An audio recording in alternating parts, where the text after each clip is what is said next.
The night was cold, and the billionaire's son laughed as he tossed a few coins toward a shivering homeless man on the street. He had no idea that the man he humiliated that night would one day hold his life in his hands. Years later, trapped under twisted metal after a car crash, he looked up through the smoke and saw a face he once mocked, now pulling him from the wreckage. Fate has a strange way of teaching the lessons we refuse to learn.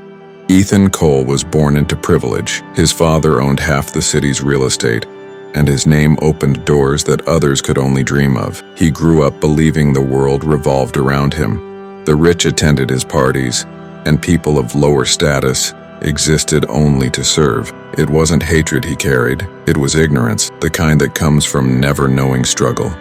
If this moment touched your heart, make sure to like, share, and subscribe, because every story here reminds us that humanity still exists. One night, while leaving a club with his friends, he spotted a homeless man sitting quietly on the sidewalk. The man's skin was dark, his clothes torn, but his eyes carried something Ethan had never seen: dignity. His friends joked cruelly, tossing pennies as if performing charity. Ethan joined in, his laughter echoing down the empty street.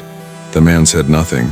He simply looked up and whispered, "Life has a way of balancing things, son." Ethan rolled his eyes and drove off, never imagining those words would come true in ways he couldn't escape. Years passed, and Ethan's arrogance only grew. He inherited his father's company at 28 and spent his days chasing profit, ignoring people, and living like he'd never fall. His world was gold-plated, but hollow. Then one stormy night, as he sped down the highway after a heated argument with his girlfriend, his car hydroplaned. Metal screamed against concrete, glass shattered, and everything went black. When Ethan opened his eyes, he was trapped, bleeding, smoke filling his lungs. Panic replaced pride. Through the haze, a shadow approached. A man in a tattered jacket smashed the window with a crowbar. His hands were steady, his eyes calm.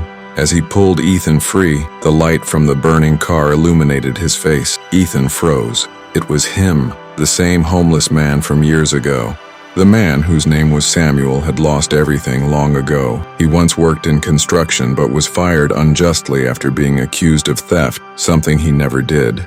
His skin color made it easier for others to believe the lie. He'd been homeless since, surviving on scraps and kindness from strangers, none of which ever came from people like Ethan. Now that same man risked his life to save the billionaire's son. Ethan, trembling, whispered, "Why would you help me?" Samuel looked at him and said softly, "Because I won't let hate decide who I am." Ethan was taken to the hospital, his body broken but alive. When he woke up, Samuel was gone. He'd slipped away quietly before the media arrived, but the story spread fast. Unknown man saves billionaire heir from fiery crash. Reporters searched for the hero, but Samuel vanished back into the city's shadows. Ethan couldn't sleep.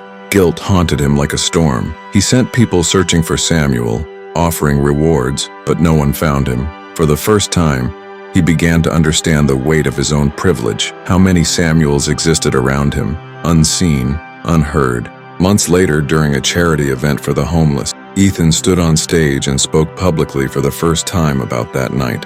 His voice trembled as he said, "The man who saved me was someone I once mocked. He had every reason to hate me, but he showed mercy. That's the kind of humanity money can't buy." From that day, Ethan began funding shelters and job programs for the homeless, naming each one Project Samuel.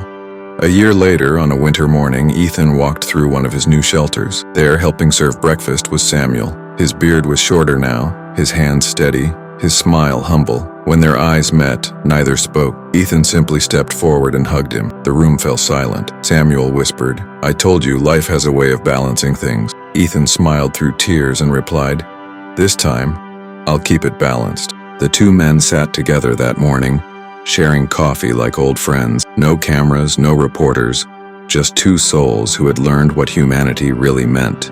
Ethan would later say in an interview, "The world divides people by wealth, color, and power, but the truth is simple. Character doesn't come from privilege, it comes from pain and from the courage to rise above it. Sometimes the people we look down upon are the very ones who lift us up when we fall."